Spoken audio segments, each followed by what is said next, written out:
फिर बात करें कार्बोहाइड्रेट का, क्या क्या होता है, इसका फंक्शन होता है एनर्जी प्रोवाइड करे, ग्लूकोज के फॉर्म में स्टोरेज फॉर्म होता है जैसे ग्लाइकोजन, एनिमल्स में स्टार्च होते हैं, प्लांट्स में आरएनए डीआरएनए में भी होता है, डिटॉक्सिफिकेशन होता है जैसे ग्लूकुरोनिक एसिड। क्लासिफिकेशन की बात करें तो मोनोसेचराइड होते हैं, सिंपल शुगर होते हैं, सोल्यूबल इन वाटर होते हैं, स्वीट इन टेस्ट होते हैं, सिंगल पॉलीहाइड्रोक्सी कीटोन होते हैं, हाइड्रोलाइज नहीं करते, एग्जांपल डी ग्लूकोज। ऑलिगोसेचराइड की बारे में बात करो तो 2 से 10 मोनोसेचराइड होते हैं, ग्लाइकोसिडिक बॉन्ड होता है, डिसेचराइड होते हैं, 2 होते हैं, अबंडेंट होते हैं, ग्रेटर देन 3 होते हैं ग्लाइकोप्रोटीन्स में और ब्लड ग्रुप एंटीजन्स में। और पॉलीसेचराइड की बात करें तो ग्रेटर देन 100 एंड थाउजेंड्स होते हैं बॉन्ड।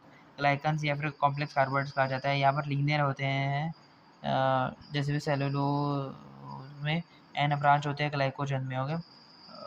मॉलिक्यूलर वेट हाई होता है, स्पेरिंगली सॉल्युबल इन वाटर होते हैं, एल्डिहाइड कीटोन प्रॉपर्टीज नहीं होती और स्वीट ये नहीं होती। ओके, फिर बात करते हैं पॉलीसेचराइड्स के बारे में। तो ये आगे होते हैं होमोग्लाइकन्स और हेट्रोग्लाइकन्स में। ओके, स्टार्च और ग्लाइकोजन ये दोनों स्टोरेज फॉर्म में होते हैं और सेलुलोसिस स्ट्रक्चरल फॉर्म में होता है। ओके, और हेट्रोग्लाइकन्स में होते हैं हेपारिन ब्लड ग्रुप ओनली। होगी GAGs mucopolysaccharides hyaluronic acid, heparin sulphate, keratin sulphate, dermatan sulphate. GAGs या फिर म्यूकोपोर्सिस की बात करें तो ये अनब्रांच हेट्रोपोलिसेट होते हैं, made of repeating units of disaccharides होते हैं। वन कंपोनेंट होते हैं अमीनो शुगर, देयरफॉर इसका नाम डी ग्लूकोसामिन या फिर डी गैलेक्टोसामिन। अदर होता है यूरेनिक एसिड या इसलिए से एल ग्लूकोनिक एसिड या फिर एल हाइड्रोनिक एसिड कहता है। ये पॉलीमर होता है यूरेनिक एसिड, ये डैश अमीनो एसिड होके इनके एन नंबर ऑफ बॉन्ड्स होते हैं। फिर एक डायग्राम बना सकते हैं हम, बॉटल ब्रश ऑफ प्रोटीओग्लाइकन्स बनूंगा ऐसे ये डायग्राम है, जिसमें आप polymer of uranic amino acid दिखा सकते हैं और कोर प्रोटीन दिखा सकते हैं।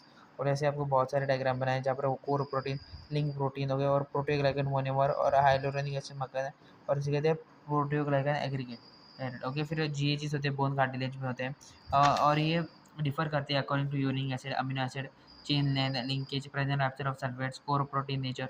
फंक्शंस की बात करें एक्सेस सेलुलर मैट्रिक्स में होते हैं, जेल लाइक मैट्रिक्स होते हैं, क्वेश्चन अगेंस्ट कहते हैं अगेंस्ट क्या मैकेनिकल स्ट्रेस, मॉलिक्यूलर सीव्स होते हैं, रेजिलेंस होते हैं, इलेक्ट्रिसिटी, ल्यूब्रिकेशन कहते हैं, म्यूकस सिक्रेशन होते हैं इनकी जीजी में प्रेजेंट, इसलिए इनका कहते हैं म्यूकोपॉलीसेचराइड्स।